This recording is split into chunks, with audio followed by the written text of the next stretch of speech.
જિલ્લાના બારડોલીના નાંદેડા ગામની ઘટના।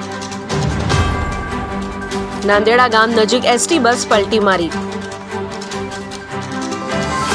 મુસાફરોથી ખીચોખીચ ભરી હતી। સુરતથી વ્યારા તરફ જતી હતી બસ। બસ ચાલક નશાની હાલતમાં બસ ચલાવતો હોવાનું મુસાફરોનું નિવેદન। તમામ મુસાફરોને સલામત બહાર કાઢવામાં આવ્યા।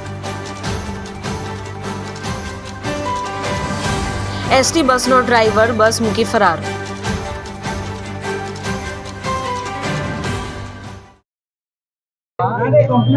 મારું નામ કૌશિક બાબરિયા છે। હું સુરતથી વ્યારા જતો હતો। હું પૂણા પાટિયાથી બેઠો હતો બસમાં, પણ કડોદરા આવ્યું ને ત્યાં સુધીમાં 5 થી 10 વખત એટલી સ્પીડમાં બ્રેક મારેલી હતી કે આગળના પેસેન્જરના માથા આગળની સીટ સાથે ભટકાઈ જતા હતા, અને જે ગેલેરીમાં ઊભા હતા એ તો બેનો આગળ જતી આવતી હતી।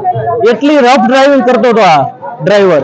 અને છેલ્લે અમને પહેલાથી બેઠા ત્યારથી જ એમ હતું કે આ એક્સિડન્ટ કરશે, અને કડોદરાથી થોડીક આગળ આવી ત્યાં જ એક્સિડન્ટ કરેલું છે બસનું।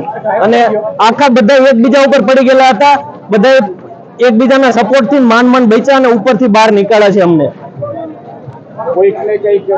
ના, કોઈને કઈ થયું નથી, પણ બધા જે લેડીઝો હતી એ મોસ્ટ ઓફ ગભરાઈ ગઈ છે। એના ઉપર બધી પબ્લિક આવી ગયેલી હતી, એટલે જે પેલી સાઈડ હતા એ માણસો બધા જ દબાઈ ગયેલા હતા।